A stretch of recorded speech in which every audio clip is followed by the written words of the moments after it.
ನಮಸ್ಕಾರ. Praise the lord Jesus.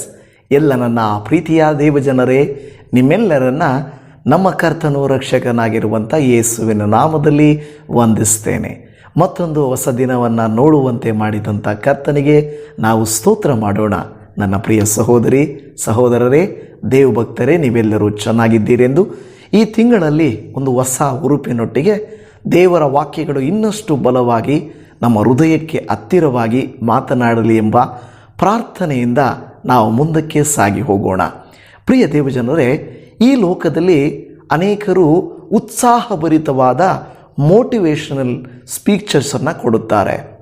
ತಮ್ಮ ಕಂಪನಿಗಳಲ್ಲಿ ಲಾಭವು ಹೆಚ್ಚಾಗುವಂತೆ, ಪ್ರೊಡಕ್ಷನ್ ಹೆಚ್ಚಾಗುವಂತೆ, ಅಲ್ಲಿರುವಂಥ ಸ್ಟಾಫನ್ನು ಅಂದರೆ ಅಲ್ಲಿ ಕೆಲಸ ಮಾಡುವಂಥ ನೌಕರರನ್ನು ನೀವು ಕಷ್ಟಪಡಬೇಕು, ಕೆಲಸ ಮಾಡಬೇಕು, ದುಡಿಯಬೇಕು, ಏನಾದರೂ ಮಾಡಬೇಕು ಹೀಗೆ ಎಂಬುದಾಗಿ ಹೇಳುತ್ತಾ ಇರ್ತಾರೆ. ಕೇವಲ ಕಂಪನಿಗಳಲ್ಲಿ ಮಾತ್ರ ಅಲ್ಲ, ಅನೇಕ ಕಡೆಗಳಲ್ಲಿ ಪ್ರೊಡಕ್ಷನ್ಗಾಗಿ, ಇನ್ಕಮ್ಗಾಗಿ, ಏನೋ ಆದಾಯಕ್ಕಾಗಿ ಜನರನ್ನು ಉರಿದುಂಬಿಸಿ ನೀವು ಕಷ್ಟಪಡಬೇಕು, ಸ್ವಲ್ಪ ನಿದ್ದೆಗೆಡಬೇಕು, ಸ್ವಲ್ಪ ಸಮಯ ಕೊಡಬೇಕು, ಸ್ವಲ್ಪ ಓಡಬೇಕು, ಈ ರೀತಿಯಾಗೆಲ್ಲ ಹೇಳುತ್ತಾರೆ. ಆದರೆ ನೋಡಿ, ಈ ಎಲ್ಲ ರೀತಿಯಾಗಿ ದುಡಿದು ಕಷ್ಟಪಟ್ಟು ಯಥಾರ್ಥವಾಗಿ ಮಾಡಿದ ಮೇಲೆ ಅವರು ಹಿಂತಿರುಗಿ ನೋಡುವಾಗ ನಾವು ಏನಕ್ಕಾಗಿ ಓಡಿದೆವು, ಏನಕ್ಕಾಗಿ ಕಷ್ಟಪಟ್ಟೆವು, ಯಾಕೆ ನಮ್ಮ ಜೀವಿತ ಈ ಥರ ಒಂಟಿತನವಾಗಿದೆ, ಏನೂ ಇಲ್ಲವಲ್ಲ, ಇಷ್ಟು ದುಡಿದುವಲ್ಲ, ನನ್ನ ಶರೀರದಲ್ಲಿ ಆರೋಗ್ಯ ಕಡಿಮೆ ಆಯಿತೇ ಹೊರತು, ನನ್ನ ಬಲವು ಕಡಿಮೆ ಆಯಿತೇ ಹೊರತು, ನನ್ನ ಬಲಹೀನತೆ ಹೆಚ್ಚಾಯಿತೇ ಹೊರತು ನನಗೇನೂ ಲಾಭವಿಲ್ಲವಲ್ಲ ಎಂದು ಅನಿಸುತ್ತದೆ. ಆದರೆ ದೇವರ ವಾಕ್ಯ ಈ ದಿನ ಒಂದು ಮಾತು ಹೇಳುತ್ತದೆ. ಲೌಕಿಕವಾಗಿ ನೀವು ದುಡಿದು ದಣಿದು ಪ್ರಯಾಸಪಟ್ಟು ಏನೂ ಇಲ್ಲದ ಹಾಗೆ ನಿಮ್ಮ ಜೀವಿತದಲ್ಲಿ ಅನಿಸಿದ್ರೂ ಕೂಡ ದೇವರು ಹೇಳುತ್ತಾರೆ, ನನ್ನ ಮೂಲಕವಾಗಿ ನಿಮಗೆ ಸಿಕ್ಕ ಆಶೀರ್ವಾದ, ನನ್ನ ಮೂಲಕವಾಗಿ ನಿಮಗೆ ಸಿಕ್ಕ ಆದಾಯ, ಉನ್ನತಿ, ಅದು ವ್ಯಥೆಯನ್ನು ಕೊಡುವುದಿಲ್ಲ, ಅದು ನಿಮಗೆ ಸಮಾಧಾನವನ್ನು ಕೊಡುತ್ತದೆ ಎಂಬುದಾಗಿ. ಹಾಲೆಲೂಯ. ಬನ್ನಿ ಹಾಗಾದರೆ ದೇವರ ವಾಕ್ಯ ಈ ದಿನ ನಮ್ಮೊಟ್ಟಿಗೆ ಏನು ಮಾತನಾಡುತ್ತದೋ ಕೇಳೋಣ. ಜ್ಞಾನೋಕ್ತಿಗಳ ಗ್ರಂಥ ಅದರ 10ನೇ ಅಧ್ಯಾಯ 22ನೆಯ ವಚನ.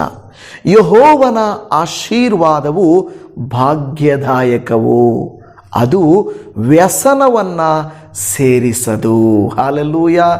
ಎಷ್ಟು ಒಳ್ಳೆಯ ವಾಕ್ಯ ಅಂದರೆ ಇದು. ಕರ್ತನ ಆಶೀರ್ವಾದವು ಭಾಗ್ಯದಾಯಕವು, ಅದು ವ್ಯಸನವನ್ನು ಸೇರಿಸದು. ಕೆಲವು ವ್ಯಕ್ತಿಗಳು ಹೇಳ್ತಾರೆ, ಅಯ್ಯ ನನಗೆ ಒಳ್ಳೆ ಸ್ಯಾಲ್ರಿ ಇರುವಂಥ ಕೆಲಸ ಸಿಕ್ಕಿದೆ ಅಲ್ವಾ, ಒಳ್ಳೆ ಸಂಬಳ, ಗೌರ್ಮೆಂಟ್ ಜಾಬು, IT ಕಂಪನಿಯಲ್ಲಿ ಜಾಬು, ಸಾಫ್ಟ್ವೇರ್ ಇಂಜಿನಿಯರ್ ಜಾಬು, ಡಾಕ್ಟರ ಜಾಬು, ಎಲ್ಲ ಒಳ್ಳೆಯ ಜಾಬ್ಸು, ಕೈ ತುಂಬ ಸಂಬಳ. ಏನು? ಕೈ ತುಂಬ ಸಂಬಳ. ಆಮೇಲೆ ಒಂದು ವೇಳೆ ಯಾವುದೇ ನೀವು ಇಂಡಿಪೆಂಡೆಂಟ್ ಬಿಸ್ನೆಸ್ ಮಾಡ್ತಾ ಇರಬಹುದು, ಒಳ್ಳೆ ವ್ಯಾಪಾರ ನಡೀತಾ ಇದೆಯಯ್ಯ, ಒಳ್ಳೆ ರೀತಿಯಲ್ಲಿ ಬಾಡಿಗೆಗಳು ಸಿಗ್ತಾ ಇದ್ದಾವೆ, ಒಳ್ಳೆ ರೀತಿಯಲ್ಲಿ ಕೈ ತುಂಬ ಸಂಬಳ ಸಿಗ್ತಾ ಇದೆ. ಹೌದಾ? ತುಂಬ ಸಂತೋಷ. ಆದರೆ ಅಂತಾರೆ, ಏನಪ್ಪ ಆದರೆ ತುಂಬ ಟೆನ್ಷನ್ ಅಯ್ಯ, ತುಂಬ ಪ್ರೆಷರ್, ತುಂಬ ಏನೋ ಒಂದು ಒತ್ತಡ ಜಾಸ್ತಿ ಇದೆಯಯ್ಯ ಅಂತ ಹೇಳ್ತಾರೆ. ಹೌದಾ? ಯಾಕೆಂದರೆ ಸಂಬಳ ಜಾಸ್ತಿ ಕೊಟ್ಟವರು, ನಿಮ್ಮ ಕೈಯಲ್ಲಿ ಸಂಬಳವನ್ನು ಹೆಚ್ಚಿಗೆ ಕೊಟ್ಟವರು ನಿಮ್ಮನ್ನು ಕೂರಿಸಿ ಕೊಡೋದಿಲ್ಲ, ನಿಮ್ಮನ್ನು ಸುಮ್ಮನೆ ಸಂತೋಷವಾಗಿರೋಕ್ಕೆ ಬಿಡೋದಿಲ್ಲ. ನಿಮ್ಮ ಕೈಯಲ್ಲಿ ನಿಮ್ಮ ಮೈಂಡನ್ನು, ಮಾನಸಿಕವಾಗಿ ನಿಮ್ಮನ್ನು ಚೆನ್ನಾಗಿ ಹಿಂಡಿ ಅಲ್ವಾ. ಈಗ ಎಷ್ಟೋ ದೊಡ್ಡ ದೊಡ್ಡ ಕಂಪನಿಗಳು ಅವರು ನಿಮಗೆ ಒಳ್ಳೆ ಸಂಬಳಗಳನ್ನು ಕೊಡುತ್ತಾರಂದರೆ ನಿಮ್ಮ ಕೈಯಲ್ಲಿ ಚೆನ್ನಾಗಿ ದುಡಿಸಿಕೊಂಡೇ ಅವರು ಕೊಡುತ್ತಾರೆ. ದುಡಿಸ್ಕೊಳ್ಳಿಯಪ್ಪ, ಒಳ್ಳೆ ಸಂಬಳ ಕೊಟ್ರಲ್ಲ ಅಂತ ಅಂದುಕೊಳ್ಳುತ್ತಿದ್ದರೆ ಆ ಪ್ರೆಷರ್ ಇದೆಯಲ್ವಾ, ಆ ಒತ್ತಡ ಇದೆಯಲ್ವಾ, ಆ ಒತ್ತಡವನ್ನು ನಿಭಾಯಿಸಲಿಕ್ಕಾಗದೆ ಅಲ್ಲಿ ಕೆಲಸ ಮಾಡುವಂಥ ವ್ಯಕ್ತಿಗಳೇನು ಮಾಡ್ತಾರೆ ಗೊತ್ತಾ, ಕೆಲವು ರೂಢಿಗಳಿಗೆ ಒಳಗಾಗ್ತಾರೆ. ನಾನು ನೋಡಿದ್ದೀನಿ. ಈ ಸೇವೆಯ ಪ್ರಾರಂಭದಲ್ಲಿ ನಾನು ಕೂಡ ಈ ಕಾಲ್ ಸೆಂಟರ್ ಜಾಬ್ಸ್ಗೆ ಹೋಗ್ತಾ ಇದ್ದೆ. ಏನು ಕಾಲ್ ಸೆಂಟರ್ ಜಾಬ್ಸ್? ಆ ಕಾಲ್ ಸೆಂಟರ್ಸಲ್ಲಿ ಹೋಗುವಾಗ ಒಳ್ಳೆ ಸಂಬಳಗಳನ್ನು ಅವರು ಕೊಡ್ತಾ ಇದ್ದರು. ಆದರೆ ಟೆನ್ಷನ್ ಜಾಸ್ತಿ, ಒತ್ತಡ ಜಾಸ್ತಿ. ಈಗೇನು ಮಾಡ್ತಾ ಇದ್ರು ಗೊತ್ತಾ, ಆ ಒತ್ತಡವನ್ನು ನಿಭಾಯಿಸುವುದಕ್ಕೆ ಕೆಲವು ಸೈತಾನನ ರೂಢಿಗಳನ್ನು ತರ್ತಾ ಇದ್ರು. ಏನಪ್ಪ ಅದರಲ್ಲಿ? ನಶೆ ಪದಾರ್ಥಗಳನ್ನು, ಸ್ಮೋಕ್ ಮಾಡುವುದನ್ನು, ವೀಕೆಂಡ್ಸ್ ಆದರೆ ಡ್ರಿಂಕ್ ಮಾಡುವುದನ್ನು, ಪ್ರೆಷರ್ ಬರ್ಸ್ಟ್ ಮಾಡಲಿಕ್ಕೆ, ಆ ಪ್ರೆಷರನ್ನು ತೆಗೆದು ಹಾಕಲಿಕ್ಕೆ ಪಾರ್ಟಿಗಳನ್ನು, ಫ್ರೆಂಡ್ಶಿಪ್ಗಳನ್ನು, ಲವ್ಗಳನ್ನು, ಪ್ರೀತಿಗಳನ್ನು, ಸಂಬಂಧಗಳನ್ನು ತೋರಿಸ್ತದೆ. ನೋಡಿ, ಸಿಟಿಯಲ್ಲಿರುವಾಗ, ಒತ್ತಡದಲ್ಲಿ ಕೆಲಸ ಮಾಡುವಾಗ ಜನರು ಆಶೀರ್ವಾದ ಏನೋ ಇದೆ, ಕೈ ತುಂಬ ಸಂಬಳವೇನೋ ಸಿಗ್ತಾ ಇದೆ, ಆದರೆ ಆ ಪ್ರೆಷರ್, ಆ ಒತ್ತಡ, ಅವರು ಕೊಡೋ ಟಾರ್ಚರ್ ಸಹಿಸಲಿಕ್ಕಾಗದೆ ಮನೆಗೆ ಬರೆದ ತಕ್ಷಣ ಏನು ಮಾಡ್ತಾರೆ? ಅದನ್ನು ತೆಗೆದುಕೊಳ್ಳುವುದು, ಕುಡಿಯುವುದು, ತಿನ್ನುವುದು ಮಾಡ್ತಾ ಇದೆ.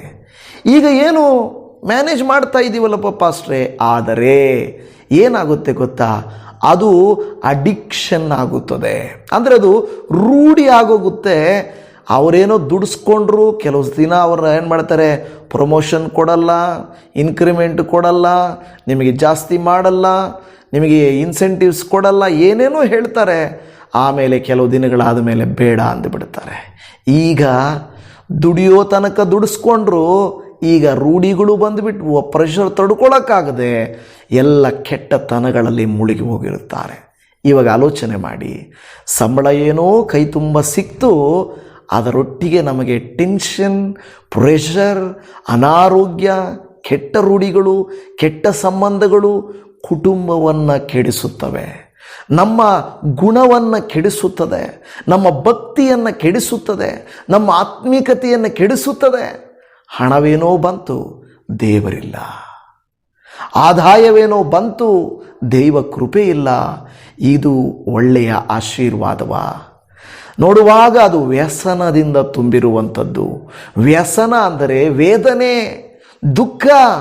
ನನ್ನ ಪ್ರಿಯ ಸಹೋದರಿ, ಸಹೋದರ, ನೀವು, ನಿಮ್ಮ ಕುಟುಂಬ, ನಿಮ್ಮ ಮಕ್ಕಳು ಹೀಗೆ ಕೈ ತುಂಬ ಹಣ ಬರುತ್ತಿದೆಯಲ್ಲ, ನೋಡೋಕ್ಕೆ ದೊಡ್ಡ ಒಳ್ಳೆ ಚೆನ್ನಾಗಿರುವ ಸಂಬಂಧವಲ್ಲ, ಈ ಬಿಸ್ನೆಸ್ಸನ್ನು ಮಾಡಿದರೆ ನಮಗೆ ಒಳ್ಳೆ ಭವಿಷ್ಯವಿದೆಯಲ್ಲ ಅಂತ ನಿಮಗೆ ಲೋಕ ತೋರಿಸುವುದನ್ನು ಓಡಿ ಓಡಿ ಓಡಿ ಹಿಂತಿರುಗಿ ವಾಪಸ್ ಬರೋಕ್ಕಾಗಲ್ಲ. ಆರೋಗ್ಯ ಕೆಟ್ಟಿರುತ್ತೆ, ಮನಸ್ಸುಗಳು ಕೆಟ್ಟಿರುತ್ತವೆ, ಸಂಬಂಧಗಳು ಕೆಟ್ಟಿರುತ್ತವೆ, ಆತ್ಮೀಕತೆ ಕೆಟ್ಟಿರುತ್ತದೆ, ಜೀವನವೇ ಬರ್ಬಾದಾಗೋಗಿರುತ್ತದೆ. ಹೌದಲ್ವಾ? ಜೀವನವೇ ಒಂದು ರೀತಿಯಾಗಿ ಆಗೋಗಿರುತ್ತದೆ. ಆದರೆ ದೇವರ ವಾಕ್ಯ ಹೇಳೋದೇನೆಂದರೆ, ಕರ್ತನ ಆಶೀರ್ವಾದವು ಭಾಗ್ಯದಾಯಕ. ಇಟ್ಸ್ ಹೆಲ್ದಿ, ಅನ್ಹೆಲ್ದಿ ಅಲ್ಲ, ಇದು ಹೆಲ್ದಿ, ಆರೋಗ್ಯಕರವಾಗಿರುವಂಥದ್ದು. ಆ ಬಿಸ್ನೆಸ್ ಕೊಟ್ಟದ್ದು, ಆ ಫ್ಯಾಕ್ಟ್ರಿ ಕೊಟ್ಟದ್ದು, ಆ ಕಂಪನಿ ಕೊಟ್ಟದ್ದು, ಅದೆಲ್ಲ ನಿನಗೆ ಕೊಟ್ಟಿದ್ದು ನಿನಗೆ ಭಾಗ್ಯದಾಯಕ ಅಲ್ಲ, ವ್ಯಸನದಿಂದ ಕೂಡಿದೆ. ಆದರೆ ಇದು ವ್ಯಸನವನ್ನು ಸೇರಿಸದು. ಇದು ಏನು ಪಾಸ್ಟ್ರೆ ಇದು ಇಂಥದ್ದು ಅಂತ ಕೇಳಿದರೆ, ದೇವರ ನೀತಿ ನಿಯಮಗಳನ್ನು ಪಾಲನೆ ಮಾಡಿ ಒಳ್ಳೆಯದನ್ನು, ಸಂಬಳ ಕಡಿಮೆಯಾದರೂ ಚಿಕ್ಕದಾದರೂ ಸ್ವಚ್ಛವಾದ ಒಳ್ಳೆಯ ವಾತಾವರಣ, ಭಕ್ತಿ, ಆತ್ಮಿಕತೆ. IT ಕಂಪನಿ, ಫ್ಯಾಕ್ಟ್ರಿಗಳು, ಒತ್ತಡ, ಪ್ರೆಷರು, ಎದ್ದು ಓಡು, ನಿದ್ದೆ ಇಲ್ಲ ಸರಿಯಾಗಿ, ಆರೋಗ್ಯ ಕೆಟ್ಟು ಹೋಯಿತು, ಸಮಯ ಇಲ್ಲ, ಮಕ್ಕಳಿಗೆ ಸಮಯ ಇಲ್ಲ, ಮನೆಗೆ ಸಮಯ ಇಲ್ಲ, ವಾಕ್ಯಕ್ಕೆ ಸಮಯ ಇಲ್ಲ, ಪ್ರಾರ್ಥನೆಗೆ ಸಮಯ ಇಲ್ಲ, ಓಡಿ ಓಡಿ ದುಡಿದು ಕೊನೆಗೆ ನೋಡುವಾಗ ಒಳ್ಳೆ ಮನೆ ಸಿಕ್ತು, ಒಳ್ಳೆ ಕಾರ್ ಸಿಕ್ತು, ಎಲ್ಲ ಸಿಕ್ತು, ಆದರೆ ಅವರ ಮಕ್ಕಳು, ಮನೆಯಲ್ಲಿನ ಸಂಬಂಧಗಳು ಚೆನ್ನಾಗಿರೋದಿಲ್ಲ. ಅಂದರೆ ಎಲ್ಲೋ ವ್ಯಸನವನ್ನು ಕೂಡಿಸಿಕೊಡುತ್ತಾ ಇದೆ. ದೇವಜನವೇ, ದೇವರ ವಾಕ್ಯ ಹೇಳುತ್ತದೆ, ದೇವರ ವಾಕ್ಯವು, ದೇವರ ಆಶೀರ್ವಾದವು ಆ ರೀತಿಯಾಗಿರುವಂಥದ್ದಲ್ಲ, ವ್ಯಸನವನ್ನು ಸೇರಿಸದು. ನಿನ್ನ ಮನೆಗೂ, ನಿನ್ನ ಮನೆಯ ಸಂಬಂಧಗಳಿಗೂ ಹಣ ನೋಡಿ ಅಲ್ಲ ನಾವು ಮಾಡಬೇಕಾಗಿರೋದು, ಅಲ್ಲಿನ ವಾತಾವರಣ ನೋಡಿ ಮಕ್ಕಳನ್ನು ಜಾಬ್ಗೆ ಕಳಿಸ್ಬೇಕು, ಸ್ಕೂಲ್ಗೆ ಕಳಿಸ್ಬೇಕು, ಕಾಲೇಜಿಗೆ ಕಳಿಸ್ಬೇಕು, ಸಭೆಗೆ ಕಳಿಸ್ಬೇಕು, ಅನ್ಯೋನ್ಯತೆಗೆ ಕಳಿಸ್ಬೇಕು. ಅಲ್ಲಿರುವಂಥ ಮಕ್ಕಳ ಗುಣ ನಡತೆಗಳನ್ನು ನೋಡಬೇಕು, ಅಲ್ಲಿ ಸಭೆಯ ರೀತಿ ನೀತಿಗಳನ್ನು ನೋಡಬೇಕು. ಕೆಲವರು ಹೇಳ್ತಾರೆ ಅದು ಎಂಥ ಸಭೆನೇ ಆಗಿರಲಿ ಅಲ್ಲೇ ಇರ್ರಿ ಅಂತ. ನೋ, ಅದು ಎಂಥ ಕೆಲಸ ಆಗಿರಲಿ ಅಲ್ಲೇ ಇರ್ರಿ. ಆತ್ಮೀಕತೆಯನ್ನು ಕಳೆದುಕೊಂಡ ಮೇಲೆ, ವ್ಯಸನವನ್ನು ಸೇರಿಸಿದ ಮೇಲೆ, ಒತ್ತಡವನ್ನು ತೆಗೆದುಕೊಂಡ ಮೇಲೆ, ಮಾನಸಿಕವಾಗಿ ಖಿನ್ನತೆಗೆ ಒಳಗಾದ ಮೇಲೆ ನಾವು ದುಡಿದು ಏನು ಪ್ರಯೋಜನ, ಕಷ್ಟಪಟ್ಟು ಏನು ಪ್ರಯೋಜನ? ದೇವರ ವಾಕ್ಯ ಹೇಳುತ್ತದೆ ಅದು ವ್ಯಸನವನ್ನು ಸೇರಿಸದು. ದೇವರ ವಾಕ್ಯದಲ್ಲಿ ಕೀರ್ತನೆಗಳ ಗ್ರಂಥ 127 2ನೇ ವಾಕ್ಯದಲ್ಲಿ ನೋಡಿರಿ, ಬೆಳಗಾಗುವುದಕ್ಕಿಂತ ಮುಂಚೆ ಹೇಳುವವರೇ, ಹೊತ್ತು ಮೀರಿ ಮಲಗುವವರೇ, ನೀವು ಆಹಾರಕ್ಕಾಗಿ ಇಷ್ಟು ಕಷ್ಟಪಡುವುದು ವ್ಯರ್ಥ.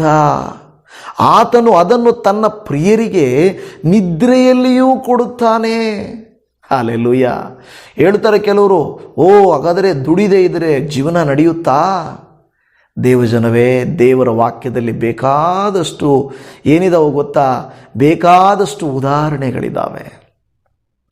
ಸುಮ್ಮನೆ ಕೆರೆ ತಳ್ಳದಲ್ಲಿ ಇದ್ದಂಥ ಎಲಿಯನಿಗೆ ದೇವರು ಕಾಗೆಗಳ ಮೂಲಕ ರೊಟ್ಟಿಯನ್ನು ಮಾಂಸವನ್ನು ಕಳುಹಿಸಿದ ದೇವರು. ಆಕಾಶದಲ್ಲಿ ಹಾರಾಡುವ ಪಕ್ಷಿಗಳನ್ನು ನೋಡಿದರೆ ಬಿತ್ತುವುದಿಲ್ಲ, ಕೊಯ್ಯುವುದಿಲ್ಲ ಎಂದು ಹೇಳಿದ ದೇವರು. ಪರಲೋಕ ಪ್ರಾರ್ಥನೆಯಲ್ಲಿ ಈ ದಿನದ ಆಹಾರವನ್ನು ನಮಗೆ ದಯಪಾಲಿಸಿದ್ದಕ್ಕಾಗಿ ಸ್ತೋತ್ರ ಎಂದು ಹೇಳಿದಂಥ ದೇವರು. ಅನುದಿನದ ಆಹಾರವನ್ನು ಇವತ್ತು ನಮಗೆ ದಯಪಾಲಿಸು ಅಂದರೆ ಆ ದಿನದ ಕಾಟ ದಿನಕ್ಕೆ ಸಾಕು. ಚಿಂತೆ ಮಾಡಿ ಒತ್ತಡ ಹೊತ್ತು ಏನಾದರೂ ಮಾಡಲಿಕ್ಕೆ ಹೋಗ್ತಾ ಇದ್ದೀರಾ? ನೋಡಿ, ದೇವರ ವಾಕ್ಯ ಹೇಳುತ್ತದೆ, ಹೊತ್ತು ಮೀರಿ ಮಲಗುವವರೇ, ಮುಂಜಾನೆ ಎದ್ದು ಓಡುವವರೇ, ನಿಮಗೆ ಹೇಳ್ತಾ ಇದೆ, ಆಹಾರಕ್ಕಾಗಿ ನೀವು ಇಷ್ಟು ಕಷ್ಟಪಡ್ತಾ ಇದ್ದೀರಲ್ವಾ? ತನ್ನ ಪ್ರಿಯರಿಗೆ ನಿದ್ರೆಯಲ್ಲಿಯೂ ಕೊಡುತ್ತಾರೆ. ಹಲ್ಲೆಲೂಯಾ. ಎಂಥ ಮಾತು ನೋಡಿದ್ರ? ಯಾಕೆ ನಿದ್ರೆಯಲ್ಲಿ ಕೊಡುತ್ತಾನೆ? ನೋಡಿ, ನಮ್ಮ ದೇವರು ನಿದ್ರಿಸುವವನಲ್ಲ, ತೂಕಡಿಸುವವನಲ್ಲ. ಆತನು ನಿಮಗಾಗಿ ದುಡಿಯುತ್ತಾನೆ, ನಿಮಗಾಗಿ ಸಿದ್ಧಪಡಿಸಿರುತ್ತಾನೆ. ಲೋಕ ಕಾಂಪಿಟೇಟಿವ್ ಆಗಿದೆ. ಓಡ್ರಿ ಓಡ್ರಿ ಓಡ್ರಿ, ರ್ಯಾಂಕ್ ತೊಗೊಬೇಕು, ಎಲ್ರಿಗೂ ಫಸ್ಟ್ ಬರಬೇಕು, ಒಳ್ಳೆ ಜಾಬ್ ಸಂಪಾದನೆ ಮಾಡಬೇಕು, ದೊಡ್ಡ ಸಂಬಳ ತೆಗಿಬೇಕು. ಇದಲ್ಲ ದೇವ ಮಕ್ಕಳೇ. ನಮ್ಮ ಕುಟುಂಬಗಳು, ನಮ್ಮ ಮಕ್ಕಳು ನಾವು ನೋಡಬೇಕಾಗಿರುವುದು ಅವರು ಎಷ್ಟು ರ್ಯಾಂಕ್ ತೆಗೆದರು, ಎಷ್ಟು ಮಾರ್ಕ್ಸ್ ತೆಗೆದರು ಅಂತಲ್ಲ, ಮಕ್ಕಳು ಹೇಗೆ ನಡವಳಿಕೆಯಲ್ಲಿದ್ದಾರೆ, ಆತ್ಮೀಕತೆಯಲ್ಲಿದ್ದಾರೆ, ಪ್ರಾರ್ಥನೆಯಲ್ಲಿದ್ದಾರೆ. ನಮ್ಮ ಮನೆಯವರು ದುಡ್ಡು ಸಂಬಳ ಚೆನ್ನಾಗಿ ತಂದ್ರ ಅಲ್ಲ, ಕೆಲಸದಲ್ಲಿ ಒತ್ತಡ ಇದೆಯಾ, ಜೀವನದಲ್ಲಿ ಒತ್ತಡ ಇದೆಯಾ, ಇಲ್ಲ ಎಲ್ಲ ಸರಿಯಾಗಿದೆಯಾ ನೋಡಬೇಕು. ಸಂಬಳ ತಂದು ಕೊಡೋದನ್ನು ನೋಡಬಾರ್ದು. ಸಹೋದರರೇ, ಮನೆಯಲ್ಲಿಯೂ ಅಷ್ಟೇ ನಾವು ಹೊರಗಿನ ಒತ್ತಡವನ್ನು ತಂದು ಹಾಕುವಂಥ ಕೆಲಸವನ್ನು ತೆಗೆದುಕೊಳ್ಳುವಂಥವರಲ್ಲ. ದೇವರು ಒದಗಿಸಿ ಕೊಡುವ ಕೆಲಸ ವ್ಯಸನವನ್ನು ಸೇರಿಸದು. ಅದು ತನ್ನ ಮಕ್ಕಳಿಗೆ ನಿದ್ರೆಯಲ್ಲಿಯೂ ಆಹಾರವನ್ನು ಕೊಡುವಂಥ ಕೆಲಸವನ್ನು ದೇವರು ಮಾಡುವಂಥವನಾಗಿದ್ದಾನೆ. ಹಲ್ಲೆಲೂಯಾ. ಇವತ್ತು ನಿಮಗೂ ನನಗೂ ದೇವರು ಪೋಷಿಸುತ್ತಾನೆ. ಆತನು ನಮ್ಮನ್ನು ಕೈ ಬಿಡುವ ದೇವರಲ್ಲ. ಹಲ್ಲೆಲೂಯಾ. ಹಾಗರಳಿಗೆ ನಾವು ನೋಡುವಾಗ ಮರುಭೂಮಿಯಲ್ಲಿಯೂ ಕೂಡ ನೀರನ್ನು ಕಾಣುವಂತೆ ಮಾಡಿದಂಥ ದೇವರು, 5,000 ಜನರಿಗೆ 5 ರೊಟ್ಟಿ 2 ಮೀನಿನಿಂದ ಪೋಷಿಸಿದ ದೇವರು, ನಮ್ಮ ದೇವರು ಪೋಷಿಸುವ ದೇವರು, ಕರುಣಿಸುವ ದೇವರು, ನಮ್ಮನ್ನು ನಡೆಸುವ ದೇವರು. ಆತನು ಖಂಡಿತ ನಮಗೆ ಕೊಡುವ ಆಶೀರ್ವಾದವ ವ್ಯಸನವನ್ನು ಸೇರಿಸೋದಿಲ್ಲ. ನೀವು ಅಂದುಕೊಳ್ಬೋದು, ಬರೀ ಊಟ ಇದ್ದರೆ ಸಾಕಾ? ದೇವರು ಎಲ್ಲವನ್ನು ನಿಮ್ಮ ಅಗತ್ಯಗಳನ್ನು ಕೊಡುತ್ತಾನೆ. ಆದರೆ ನಾವೇನು ಮಾಡ್ತೀವಿ ಗೊತ್ತಾ? ದೇವರನ್ನು ಆಶ್ರಯಿಸುವುದಿಲ್ಲ, ಆಧಾರ ಮಾಡಿಕೊಳ್ಳೋದಿಲ್ಲ. ನಾವು ಇದರಿಂದ ದುಡ್ಡು ಜಾಸ್ತಿ ಬರುತ್ತೆ, ಇದರಿಂದ ಭವಿಷ್ಯ ಚೆನ್ನಾಗಿರುತ್ತೆ, ಇದರಿಂದ ನಮ್ಮ ಮಕ್ಕಳಿಗೆ ಏನಾದರೂ ಮಾಡಿಡ್ಬೋದು.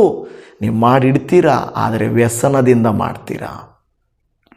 ಒಂದು ದಿನ ಇವತ್ತು ನೋಡ್ರಿ, ಎಷ್ಟೋ ಸಾಧನೆ ಮಾಡಿರೋರು ಭವಿಷ್ಯ ನೋಡ್ರಿ, ಅಯ್ಯೋ ದುಡ್ದುವಪ್ಪ, ಮನೆ ಮಾಡಿಟ್ವಿ, ಎಲ್ಲ ಮಾಡಿಟ್ವಿ, ಆದರೆ ಏನೋ ನನ್ನ ಆರೋಗ್ಯ ಕೆಟ್ಟೋಯಿತು, ಹೇಗೋ ಮನಸ್ಸು ಕೆಟ್ಟೋಯಿತು, ಮನೆಯಲ್ಲಿ ನೆಮ್ಮದಿ ಇಲ್ಲ, ಒಬ್ರಿಗೊಬ್ಬರು ಅನ್ಯೋನ್ಯತೆ ಇಲ್ಲ.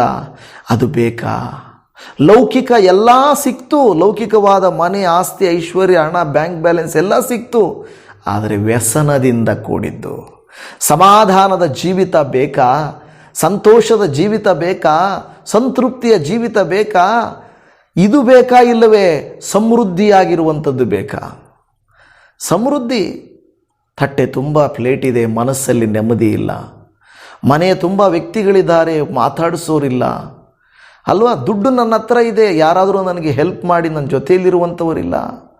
ದೇವಜನವೇ, ಇದು ವ್ಯಸನವನ್ನು ಸೇರಿಸುವುದು ಲೋಕದ ಕಾರ್ಯಗಳು. ದೇವರು ಹೇಳ್ತದೆ, ನಾನು ನನ್ನ ಮಕ್ಕಳಿಗೆ ನಿದ್ರೆಯಲ್ಲಿಯೂ ಕೊಡುತ್ತೇನೆ. ದೇವರು ನಿಮ್ಮ ಸಂಗಡ ಇರುತ್ತಾನೆ. ಕೀರ್ತನೆಗಳ ಗ್ರಂಥದಲ್ಲಿ 121:4-5 ವಾಕ್ಯದಲ್ಲಿ, ಇಗೋ ಇಸ್ರಾಯೇಲ್ಯರನ್ನು ಕಾಯುವಾತನು ತೂಕಡಿಸುವುದಿಲ್ಲ, ನಿದ್ರಿಸುವುದಿಲ್ಲ. ನಿನ್ನನ್ನು ಕಾಯುವವನು ನಿಮ್ಮ ಯೆಹೋವನೇ, ನಿನ್ನ ಬಲಗಡೆಯಲ್ಲಿ ನೆರಳಿನಂತೆ ನಿಂತಿರುವಾತನು ಯೆಹೋವನೇ. ನಿನ್ನ ದೇವರು ನಿನ್ನ ಪಕ್ಕ ಇದ್ದರೆ ನಿನ್ನನ್ನು ವಿರೋಧಿಸುವವರು ಯಾರು? ನಿನ್ನನ್ನು ವಿರೋಧಿಸುವುದು ಅನಾರೋಗ್ಯವೋ, ಶತ್ರುವೋ, ಸಮಸ್ಯೆಯೋ, ಅಸಂತೃಪ್ತಿಯೋ, ಸಾಲವೋ? ಇಲ್ಲ. ಏನೇನೋ ಮಾಡೋಕ್ಕೆ ಹೋಗ್ತಾರೆ. ಕೆಲವು ಸಾರಿ ಸಾಲದ ಹೊರೆಯನ್ನು ಮೇಲಾಕ್ಕೊಂಡು ಆಮೇಲೆ ಹೇಳ್ತಾರೆ, ಅಯ್ಯೋ ದೇವರು ನನ್ನನ್ನು ಕೈ ಬಿಟ್ಬಿಟ್ರು. ಯಾರು ಹೇಳಿದ್ರು? ದೇವರು ಹೇಳಿದ್ರ? ಸಾಲ ಮಾಡಿ ಇನ್ವೆಸ್ಟ್ಮೆಂಟ್ ಮಾಡು ಅಂತ ಹೇಳಿದ್ರ? ಸಾಲ ಮಾಡಿ ಸೈಟ್ ತೆಗಿ ಅಂತ ಹೇಳಿದ್ರ? ಸಾಲ ಮಾಡಿ ಮನೆ ಕಟ್ಟು ಅಂತ ಹೇಳಿದ್ರ? ದೇವ್ರು ಹೇಳ್ಕೊಟ್ಟಿದ್ದಾರಾ ನೀನು ಇದೆಲ್ಲ ಮಾಡಪ್ಪ ಅಂತ ಹೇಳಿದ್ರ? ದೇವರು ಹೇಳಿದ್ದಾರೆ, ಗುಡಿಸಲಲ್ಲಾದರೂ ಸಂತೃಪ್ತಿಯಾಗಿರು. ಎಲ್ಲರೂ ಹೇಳ್ತಾರೆ, ದೊಡ್ಡವ್ರು ಏನು ಹೇಳ್ತಾರೆ? ಚಾಪೆ ಇರುವಷ್ಟು, ಹಾಸಿಗೆ ಇದ್ದಷ್ಟು ಕಾಲು ಚಾಚು ಅಂತಾರೆ. ಆದರೆ ನಾವೇನು ಮಾಡ್ತೀವಿ ಅಂದರೆ, ಹಾಸಿಗೆ ಇದ್ದಷ್ಟು ಕಾಲು ಚಾಚಲಿಕ್ಕೆ ಹೋಗೋದಿಲ್ಲ. ನಾವೇನು ಮಾಡ್ತೀವಿ ಅಂದರೆ, ಇನ್ನು ಹೆಚ್ಚಿನ ಆಚೆ ಚಾಚ್ಕೊಂಡು ಇರಲಿ, ನಾವು ಹಾಸಿಗೆನ ಜಾಸ್ತಿ ಮಾಡ್ಕೊಳ್ಳೋಣ ಅಂದ್ಕೊಳ್ತೀವಿ. ಹಾಸಿಗೆನ ಜಾಸ್ತಿ ಮಾಡಿಕೊಳ್ಳೋದ್ರಿಂದ ಪ್ರಯೋಜನ ಇಲ್ಲ. ನಮ್ಮ ಕಾಲಿಗೆ ಎಷ್ಟು ಬೇಕು, ಎಷ್ಟಿದೆಯೋ ಹಾಸಿಗೆ ಅಷ್ಟರಲ್ಲಿ ಅಡ್ಜಸ್ಟ್ ಮಾಡ್ಕೋಬೇಕು. ಬಾಯಿ ಚಪಲ, ತಿನ್ನಬೇಕನ್ನಿಸುತ್ತದೆ. ನೋಡಿದ್ದೆಲ್ಲ ಕಣ್ಣಲ್ಲಿ ನಮಗೂ ಬೇಕನ್ನಿಸುತ್ತದೆ. ಓಡಾಡುವಂಥವ್ರನ್ನ ನೋಡಿ ನಮಗೂ ಕಾರ್ ಬೇಕನ್ನಿಸುತ್ತದೆ ಅಲ್ವಾ? ಅವರ ಹೆಸರಲ್ಲಿ ದಾಖಲೆಗಳಿದ್ದಾವೆ, ಅವರ ಹೆಸರಲ್ಲಿ ಆ ಸೈಟ್ಗಳಿದ್ದಾವೆ, ಅದು ಇದೆ, ನಮಗೂ ಬೇಕನ್ನಿಸುತ್ತೆ. ಆದರೆ ದೇವರು ಹೇಳ್ತಾನೆ, ನೀನಿರುವುದರಲ್ಲಿ ಸಂತೃಪ್ತರಾಗಿರುವುದನ್ನು ಕಲಿತುಕೊಳ್ಳ್ರಿ. ದೇವರ ವಾಕ್ಯಲ್ಲಿ ಹೇಳುತ್ತದೆ, ನಿನ್ನನ್ನು ಕಾಯುವವನು ನಿನ್ನ ಬಲಗಡೆಯಲ್ಲಿ ನೆರಳಿನಂತೆ ನಿಂತಿರುವಾತನು ಆತನೇ. ನಿಮ್ಮನ್ನು ನನ್ನನ್ನು ಪೋಷಿಸುವವನು, ಪರಾಮರ್ಶಿಸುವನು, ಕರುಣಿಸುವವನು ಆತನೇ ಎಂದು ದೇವರ ವಾಕ್ಯ ಹೇಳುತ್ತಾ ಇದೆ. ಪ್ರಿಯ ದೇವಜನವೇ, ದೇವರ ವಾಕ್ಯದಲ್ಲಿ ಧರ್ಮೋಪದೇಶ ಕಾಂಡ ಗ್ರಂಥ 8ನೇ ಅಧ್ಯಾಯ 18ನೇ ವಾಕ್ಯ ಹೇಳುತ್ತದೆ, ಆದುದರಿಂದ ನಿಮ್ಮ ದೇವರಾದ ಯೆಹೋವನೇ ತಾನು ನಿಮ್ಮ ಪಿತೃಗಳಿಗೆ ಪ್ರಮಾಣಪೂರ್ವಕವಾಗಿ ಮಾಡಿದಂಥ ವಾಗ್ದಾನವನ್ನು ಈಗ ನಿಮ್ಮ ಅನುಭವಕ್ಕೆ ಬಂದ ರೀತಿಯಲ್ಲಿ ನೆರವೇರಿಸುವವನಾಗಿ ನಿಮಗೆ ಇಷ್ಟು ಭಾಗ್ಯವನ್ನು ಸಂಪಾದಿಸುವುದಕ್ಕೆ ಸಾಮರ್ಥ್ಯವನ್ನು ಕೊಟ್ಟವನೆಂದು ಜ್ಞಾಪಕ ಮಾಡಿಕೊಳ್ಳಿರಿ. ಇಲ್ಲಿ ಹೇಳುತ್ತಿರುವ ಕೊನೆಯ ಭಾಗವನ್ನು ಗಮನಿಸಿರಿ. ನಿಮಗೆ ಇಷ್ಟು ಭಾಗ್ಯವನ್ನು ಸಂಪಾದಿಸುವುದಕ್ಕೆ ಸಾಮರ್ಥ್ಯವನ್ನು ಕೊಟ್ಟವನೆಂದು ಜ್ಞಾಪಕ ಮಾಡಿಕೊಳ್ಳಿರಿ. ನಿಮಗೆ ಸಾಮರ್ಥ್ಯ ಕೊಟ್ಟೋರು ಯಾರು? ಇಷ್ಟು ಸೌಭಾಗ್ಯವನ್ನು ಕೊಟ್ಟೋರು ಯಾರು? ದೇವರು ತಾನೇ. ಆದರೆ ನಾವು ಅದನ್ನು ಅರ್ಥ ಮಾಡಿಕೊಳ್ಳದೆ ಅಲ್ವಾ, ದೇವರೇ ಅವರು ಓಡ್ತಾ ಇದ್ದಾರೆ, ಇವರು ಗಳಿಸ್ತಾ ಇದ್ದಾರೆ, ಇವರು ಚೆನ್ನಾಗಿದ್ದಾರೆ, ಇವರು ಹಿಂಗಾಗಿದ್ದಾರೆ. ದೇವಜನವೇ, ಪಕ್ಕದವರ ಪ್ಲೇಟನ್ನು ನೋಡುವುದನ್ನು ಬಿಡಬೇಕು. ಪಕ್ಕದ ಮನೆಯವರ ಕಾರ್ಯಗಳನ್ನು ನೋಡುವುದು ಬಿಡಬೇಕು. ನಿಮ್ಮ ಮನೆ, ನಿಮ್ಮ ಮನಸ್ಸು, ನಿಮ್ಮ ಜೀವಿತ ನೋಡಿಕೊಂಡು ಮುಂದಕ್ಕೆ ಓಡ್ತಾ ಇರಬೇಕು. ದೇವರ ವಾಕ್ಯ ಹೇಳುತ್ತಾ ಇದೆ, ದೇವರು ನಿಮಗೆ ಇಷ್ಟು ಸೌಭಾಗ್ಯವನ್ನು ಸಂಪಾದಿಸುವುದಕ್ಕೆ ಸಾಮರ್ಥ್ಯವನ್ನು ಕೊಟ್ಟವನೆಂದು ಜ್ಞಾಪಕ ಮಾಡಿಕೊಳ್ಳಿರಿ. ನಿಮಗೆ ಆತನು ಸಾಮರ್ಥ್ಯ ಕೊಟ್ಟಿದ್ದಾನೆ. ಅಪ್ಪ, ಎಲ್ಲರೂ ದಿನಕ್ಕೆ ಲಕ್ಷ ದುಡಿಯಬಹುದು, ಸಾವಿರಗಳು ದುಡಿಯಬಹುದು. ನನಗೆ ನೀನು ಎಷ್ಟು ಕೊಡ್ತೀಯೋ ಅಷ್ಟು ಸಾಕು. ನಾನು ತುಂಬ ಟೆನ್ಷನ್ ತಗೊಂಡು, ನಾನು ಆಯಸ್ಸನ್ನು ಕಳ್ಕೊಂಡು, ನಿನಗೆ ಸಮಯ ಕೊಡದೆ, ಮನೆಯಲ್ಲಿ ಸಮಯ ಕೊಡದೆ ನಾನು ಪ್ರಯಾಸಪಟ್ಟಿದ್ದು ಸಾಕು. ಆದರೆ ಮನೆಯಲ್ಲಿ ಪಾಸ್ಟ್ರೇ ನೀವು ಹೇಳ್ತೀರಾ, ನನಗೂ ಹಂಗೆ ಇರಬೇಕಂತಿದೆ, ಆದರೆ ನನ್ನ ಹೆಂಡತಿ ಹಂಗಲ್ಲ, ನನ್ನ ಗಂಡ ಹಂಗಲ್ಲ, ನನ್ನ ಮಕ್ಕಳು ಹಂಗಲ್ಲ, ಮತ್ತು ನಾನು ಏನು ಮಾಡಲಿ ಪಾಸ್ಟ್ರೇ ಅಂತ ನೀವು ಹೇಳ್ಬೋದು ಅಲ್ವಾ? ಪ್ರಾರ್ಥನೆ ಮಾಡಿರಿ, ಅವರಿಗೆ ಈ ವಿಡಿಯೋನ ತೋರಿಸ್ರಿ. ಈ ಸ್ವಲ್ಪ ವಿಡಿಯೋ ನೋಡಮ್ಮ ಅಂತ ಹೇಳ್ರಿ, ನೋಡಿಯಪ್ಪ ಇದನ್ನು ಸ್ವಲ್ಪ ನೋಡಿ ಅಂತ ಹೇಳಿ. ದೇವಜನವೇ, ಲೋಕವನ್ನೆಲ್ಲ ಸಂಪಾದನೆ ಮಾಡಿಕೊಂಡರೂ ಆತ್ಮ ನಷ್ಟಪಟ್ಟರೆ ಅವನಿಗೇನು ಪ್ರಯೋಜನ ಅಂತ ಬೈಬಲ್ ಕೇಳ್ತಾ ಇದೆ. ದುಡಿಯಬೇಡ್ರಿ, ಹಣ ಗಳಿಸಬೇಡ್ರಿ ಅಂತ ಹೇಳ್ತಾ ಇಲ್ಲ, ಕೆಲಸಕ್ಕೆ ಹೋಗಬೇಡ್ರಿ ಅಂತ ಹೇಳ್ತಾ ಇಲ್ಲ. ಆದರೆ ಓವರ್ ಆಗಿ ಪ್ರೆಷರನ್ನು ತಗೊಳ್ಬೇಡ್ರಿ. ನೋ ಪ್ರೆಷರ್ ನಮಗೆ ಬೇಕಾಗಿಲ್ಲ. ನಮಗೆ ಪೀಸ್ ಬೇಕು. ನಮಗೆ ದೇವರು ಕೊಡುವ ಶಾಂತಿ ಬೇಕೇ ಹೊರತು ಮಾನಸಿಕ ಖಿನ್ನತೆ ನಮಗೆ ಬೇಡ. ಅರ್ಥ ಆಗ್ತಾ ಇದೆಯಾ ದೇವಜನವೇ? ದೇವರು ನನ್ನ ಜೀವಿತದಲ್ಲಿ ನಮಗೆ ದುಡಿಯಲಿಕ್ಕೆ ಸೌಭಾಗ್ಯವನ್ನು ಕೊಟ್ಟು ನಮ್ಮನ್ನು ಇಷ್ಟು ಮಾತ್ರ ನಡೆಸಿದ್ದಾರೆ ಅಂತ ದೇವರ ವಾಕ್ಯವು ನಮಗೆ ಹೇಳುತ್ತಾ ಇದೆ. ದೇವರ ಆಶೀರ್ವಾದದ ನಿಜವಾದಂಥ ಸೌಂದರ್ಯ ಏನು ಗೊತ್ತಾ? ದೇವರು ಹೇಳ್ತಾನೆ, ನಾನು ಒದಗಿಸುತ್ತೇನೆ. ನಾನು ಯೆಹೋವ ಈರೆಯಾದಂಥ ದೇವರು. ನಾನು ಒದಗಿಸುತ್ತೇನೆ, ನಾನು ನಿಮ್ಮನ್ನು ಪೋಷಿಸುತ್ತೇನೆ. ಅದಕ್ಕೆ ಕೀರ್ತನೆಗಳಲ್ಲಿ 127 1ನೇ ವಾಕ್ಯ ಹೇಳುತ್ತದೆ, ಯೆಹೋವನು ಮನೆ ಕಟ್ಟದಿದ್ದರೆ ಅದನ್ನು ಕಟ್ಟುವವರು ಕಷ್ಟಪಡುವುದು ವ್ಯರ್ಥ. ಯೆಹೋವನು ಪಟ್ಟಣವನ್ನು ಕಾಯದಿದ್ದರೆ ಕಾವಲುಗಾರರು ಅದನ್ನು ಕಾಯುವುದು ವ್ಯರ್ಥ ಎಂಬುದಾಗಿ. ನೋಡಿ, ದೇವರು ಕಟ್ಟದಿದ್ದರೆ ಕಟ್ಟೋರ ಕೆಲಸ ಎಲ್ಲ ವೇಸ್ಟ್. ದೇವರು ಕಾಯದಿದ್ದರೆ ಕಾಯೋದೆಲ್ಲ ವೇಸ್ಟ್. ಇಲ್ಲಿ ವಾಕ್ಯ ಹೇಳ್ತಾ ಇದ್ದಿದ್ರೆ ದೇವರು ಉದಾಹರಣೆ ಪೂರ್ವಕ ಹೇಳ್ತಾರೆ, ದೇವರನ್ನು ಬಿಟ್ಟು ಏನು ಮಾಡಿದರೂ ಅದು ವ್ಯಸನ, ಅದು ನೋವು, ಅದು ಲೌಕಿಕ, ಅದು ದೇವರಿಗಿಷ್ಟ ಇಲ್ಲದೆ ಇರುವಂಥದ್ದು.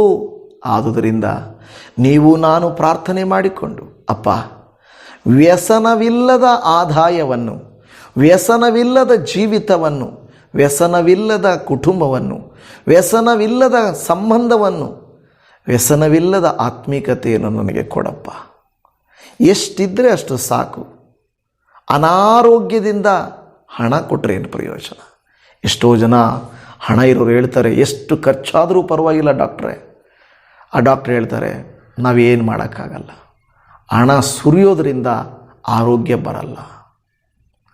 ಡಾಕ್ಟ್ರುಗಳು ಎಷ್ಟು ಚೆನ್ನಾಗಿ ಹೇಳ್ತಾರಲ್ಲ, ಅದು ಮುಖ್ಯ ಅಲ್ಲ ಸರ್, ಹಣ ಅಲ್ಲ ಮುಖ್ಯ, ಇಲ್ಲಿ ನಾವು ಮಾಡೋಕ್ಕಾಗಲ್ಲ.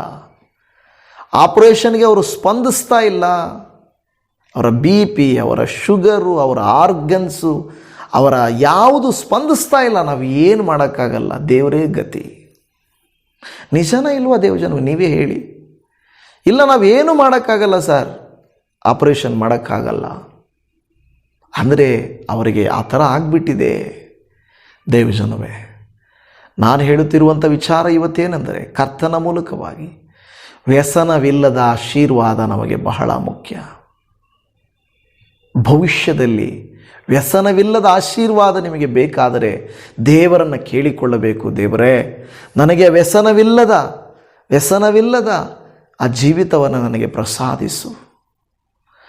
ಪಾಸ್ಟ್ರೇ, ಇರೋ ಒತ್ತಡಗಳು ಇರೋದನ್ನು ನಿಭಾಯಿಸೋದು ಹೇಗೆ ಪಾಸ್ಟ್ರೇ? ಸುಮ್ಮನೆ ಇರೋಕ್ಕಾಗುತ್ತಾ? ಸುಮ್ಮನೆ ಇದ್ದಿರೆ ಏನು ಮಾಡೋಕ್ಕಾಗುತ್ತೆ?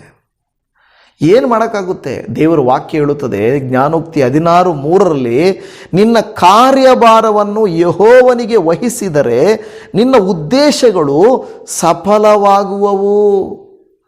ನಿನಗೇನು ಕಾರ್ಯಭಾರ ಇದೆಯಲ್ಲ, ಮಲಗಿದಾಗ ನಿನ್ನ ಮಕ್ಕಳಿಗಾಗಿ ಪ್ರಾರ್ಥಿಸು. ಮನೆಯಲ್ಲಿ ಬಂದು ಒಟ್ಟಿಗೆ ಕೂತು ಊಟ ಮಾಡಿರಿ, ಒಟ್ಟಿಗೆ ಪ್ರಾರ್ಥನೆ ಮಾಡಿರಿ, ತಿಳಿಸಿ ಹೇಳ್ರಿ. ನಿಮ್ಮ ಕರ್ತವ್ಯ. ಅಯ್ಯೋ, ಅವ್ರು ಹೇಳಿದ ಮಾತು ಕೇಳಲ್ಲ, ನಿಮ್ಮ ಜವಾಬ್ದಾರಿ ಅದು. ನನಗೆ ನೆಮ್ಮದಿ ಬೇಕು, ನನಗೇನೂ ಬೇಡ ಅಂತ ನೀವು ತೀರ್ಮಾನ ಮಾಡಿರಿ. ಬಟ್ಟೆಗಳು ಬೇಕು, ನನಗೆ ಬೇಡ, ಇರೋದು ಸಾಕು. ಊಟ ಬೇಕು, ಇರೋ ಊಟ ನನಗೆ ಸಾಕು. ಈ ರೀತಿ ನಾವು ಇರುವುದರಲ್ಲಿ ತೃಪ್ತಿಯಾಗಿ ಹೋಗಲಿಕ್ಕೆ ಪ್ರಯತ್ನ ಪಟ್ಟರೆ ಖಂಡಿತ ನಮ್ಮ ಜೀವಿತವು ವ್ಯಸನವಿಲ್ಲದ ಜೀವಿತವಾಗುತ್ತದೆ. ನಿಮ್ಮಲ್ಲಿ ಎಷ್ಟು ಜನ ವ್ಯಸನವಿಲ್ಲದ ಜೀವಿತ ನನಗೆ ಬೇಕು ದೇವರೇ? ಆ ಒಂದು ಭಾರ, ಭಯ, ಅನಾರೋಗ್ಯ, ಕಷ್ಟ, ಶಾಪ, ಲೌಕಿಕ ಶತ್ರುಗಳು, ಸಮಸ್ಯೆಗಳು, ಸಾಲಭಾರಗಳು ಏನಕ್ಕೆ ಅಂದರೆ, ಫಸ್ಟ್ ಏನೋ ಮಾಡಿ ಏನೋ ಮಾಡೋಕ್ಕೆ ಹೋದೆ, ಇದ್ದಿದ್ದು ಹೋಯ್ತು. ಸಾಲ ಆದಾಯಕ್ಕಿಂತ ಸಾಲ ಜಾಸ್ತಿ ಇದೆ, ಬಡ್ಡಿ ಜಾಸ್ತಿ ಕಟ್ತಾ ಇದ್ದೀನಿ. ನಾನು ಎಷ್ಟೋ ಸಾರಿ ಪ್ರಸಂಗದಲ್ಲಿ ಹೇಳಿದ್ದೇನೆ, ನಿಮ್ಮ ಪೇಪರಲ್ಲಿ ನಿಮ್ಮ ಹೆಸರಲ್ಲಿ ಆಸ್ತಿ ಇದೆ, ಹಳೆ ಮನೆ ಇದೆಯಾ, ಸೈಟ್ ಇದೆ, ಗಾಡಿ ಇದೆ, ಇವೆಲ್ಲ ಸುಮ್ಮನೆ ಬಿದ್ದಿರೋದಕ್ಕಿಂತ ಯಾವುದು ಕೆಲಸಕ್ಕೆ ಬರೋದಿಲ್ವೋ, ಯಾವುದು ಯೂಸ್ ಆಗ್ತಾ ಇಲ್ವೋ ಅದನ್ನು ಕೊಟ್ಟು ಬಿಡೋದು ಮೇಲು. ಆಗ ನಮ್ಮ ಜೀವಿತ ನೆಮ್ಮದಿಯಾಗಿರಲಿಕ್ಕೆ ಸಾಧ್ಯ ಆಗ್ತದೆ. ನಿಮಗೇನೂ ತೊಂದರೆ ಇಲ್ವಾ, ಸಾಲ ಇಲ್ವಾ, ಇಟ್ಕೊಳ್ಳಿ. ಆದರೆ ಸಾಲವೆಂಬ ಶೂಲಕ್ಕೆ ಸಿಕ್ಕಿ ಹಾಕಿಕೊಂಡು ನೆಮ್ಮದಿಯನ್ನು ಕಳೆದುಕೊಂಡು, ಸಂಬಂಧಗಳನ್ನು ಕಳೆದುಕೊಂಡು, ವೀಕೆಂಡ್ ಆದರೂ ಭಾನುವಾರ ಆದರೂ ದುಡಿತಾ ಇದ್ದೀರಾ. ಅನೇಕ ಸಾರಿ ಈ ಕಾಲದಲ್ಲಿ ಏನಾಗ್ಬಿಟ್ಟಿದೆ ಅಂದರೆ ಜನರು ಸಮಯವನ್ನು ಟಿ ವಿ ಮೊಬೈಲ್ಗಳಿಗೆ ಜಾಸ್ತಿ ಕೊಡ್ತಾ ಇದ್ದೀರಾ, ವ್ಯಕ್ತಿಗಳಿಗೆ ಕೊಡ್ತಾ ಇಲ್ಲ. ಮೊಬೈಲ್ಗಳನ್ನು ದೂರ ಇಟ್ಟು ಊಟ ತಿನ್ನಿರಿ, ಮೊಬೈಲ್ಗಳನ್ನು ದೂರ ಇಟ್ಟು ಪ್ರಾರ್ಥನೆ ಮಾಡಿರಿ, ಮೊಬೈಲ್ಗಳನ್ನು ದೂರ ಇಟ್ಟು ಆಚೆ ಹೋಗಿರಿ, ವಾಕಿಂಗ್ ಮಾಡಿರಿ. ಮೊಬೈಲ್ಗಳನ್ನು ದೂರ ಇಟ್ಟು ನೀವು ಆ ಕೆಲಸ ಮಾಡಿದರೆ ನಿಮ್ಮ ಮಕ್ಕಳು ಅದೇ ಕೆಲಸವನ್ನು ಮಾಡ್ತಾರೆ. ನಿಮ್ಮ ಮಕ್ಕಳು ಅದೇ ಕೆಲಸವನ್ನು ಮಾಡ್ತಾರೆ. ಯಾವುದಕ್ಕೆ ಮುಖ್ಯತ್ವ ಕೊಡಬೇಕೋ ಅದನ್ನು ಅವರು ತಿಳ್ಕೊಳ್ತಾರೆ. ನಿಮ್ಮ ಮೂಲಕವಾಗಿ ಅವರೂ ಅದನ್ನು ಮುಂದುವರಿಸುತ್ತಾರೆ. ತಂದೆ ಹಾಗೆ ಮಗ, ತಾಯಿಯ ಹಾಗೆ ಮಗಳು, ತಂದೆ ತಾಯಿಗಳ ಹಾಗೆ ಮಕ್ಕಳು, ಮನೆಯವರ ಹಾಗೆ ನಮ್ಮವರು. ನಾವೇ ಹೊಸ ಒಂದು ಉಡುಪನ್ನು, ಹೊಸ ಒಂದು ಮಾರ್ಪಾಡನ್ನು ನಾವು ತರುವಂಥವರು ಆಗಿರಬೇಕು. ನಿಮ್ಮ ಜಾಬ್ ಪ್ರೆಷರ್ ಆಗಿದೆಯಾ, ಪೀಸ್ಫುಲ್ ಆಗಿದೆಯಾ? ನಿಮ್ಮ ಮನೆ ಪ್ರೆಷರ್ ಕುಕ್ಕರ್ ಥರ ಇದೆಯಾ, ಪೀಸ್ಫುಲ್ ಆಗಿದೆಯಾ? ನಿಮ್ಮ ಜೀವಿತ ಪ್ರೆಷರ್ ಆಗಿದೆಯಾ, ಇಲ್ಲ ಪೀಸ್ಫುಲ್ ಆಗಿದೆಯಾ? ಯಾವುದಾಗಿದೆ? ನೀವು ಆಲೋಚನೆ ಮಾಡಿರಿ, ಬರ್ಕೊಳ್ಳಿ, ತಿಳ್ಕೊಳ್ಳಿ. ಎಲ್ಲಿ ಬಿಡಬೇಕು, ಎಲ್ಲಿ ಸರಿಪಡಿಸ್ಕೊಳ್ಬೇಕು, ಎಲ್ಲಿ ಏನು ಮಾಡಬೇಕು, ದೇವರನ್ನ ಕೇಳಿರಿ. ದೇವಾದಿದೇವನು ನಿಮಗೆ ಮಾರ್ಗದರ್ಶನ ನೀಡ್ತಾರೆ, ಪೋಷಿಸ್ತಾರೆ. ಸುಲಭವಾಗಿ ಬೇಗನೆ ಬಿಡಲಿಕ್ಕಾಗಲ್ಲ. ಪ್ಲ್ಯಾನ್ ಮಾಡಿ ಮಾಡಿ, ಪ್ರಾರ್ಥನೆ ಮಾಡಿ ಮಾಡಿ ಮಾಡಿ ಮಾಡಿ ನೀವು ಒತ್ತಡದಿಂದ ಹೋಗಬೇಕು. ನಾನು ಕೂಡ ಆಲೋಚನೆ ಮಾಡ್ತಾ ಇದ್ದೆ, ದೇವರೇ, ಪ್ರತಿದಿನ ಕೂತ್ಕೊಳ್ಳೋದು, ಮೆಸೇಜ್ ಪ್ರಿಪೇರ್ ಮಾಡೋದು, ನಿಮಗೆ ಪ್ರಸಂಗ ಮಾಡೋದು, ಕೂತ್ಕೊಳ್ಳೋದು, ಮೆಸೇಜ್ ಪ್ರಿಪೇರ್ ಮಾಡೋದು, ಉಳಿದ ಸಮಯದಲ್ಲಿ ಫೋನ್ ಕಾಲ್ಸ್ ಅಟೆಂಡ್ ಮಾಡೋದು. ನಾನು ಹೆಚ್ಚು ಸಮಯ ಮೊಬೈಲಲ್ಲಿ ಎಡಿಟಿಂಗ್ ಮಾಡೋದು, ಫೋನ್ ಕಾಲ್ಸ್ ಅಟೆಂಡ್ ಮಾಡೋದು. ನನಗೆ ಅನ್ನಿಸ್ತಾ ಇದೆ, ದೇವರೇ, ನಾನು ಪ್ರೆಷರಲ್ಲಿದ್ದೀನೇನು. ಆದರೆ ಇದು ಸೇವೆ ಅಷ್ಟೇ, ಸೇವೆ ನಾವು ಮಾಡ್ತಾ ಇರುವಂಥದ್ದು. ಕೆಲವು ಸಾರಿ ಅನ್ನಿಸ್ತಾ ಇದೆ, ಮಾರ್ನಿಂಗ್ ಮೆಸೇಜಸ್ಸನ್ನು ನಾನು ಕಡಿಮೆ ಮಾಡಿ ಸಂಜೆ ಹೊತ್ತು ಕೂಡ ಒಂದು ಪ್ರೇಯರು, ಒಂದು ಬೈಬಲ್ ಕಥೆಗಳು ಮತ್ತು ನನಗೆ ಆಸೆಯಾಗಿರುವಂಥ ಹಾಡುಗಳನ್ನು ಬರೀಬೇಕು. ಹಾಡುಗಳನ್ನು ಈ ನಡುವೆ ಬಿಟ್ಟಿದ್ದೀವಿ. ಹಾಡುಗಳನ್ನು ಮಾಡಬೇಕು ಈ ಆಸೆ ಇದೆ.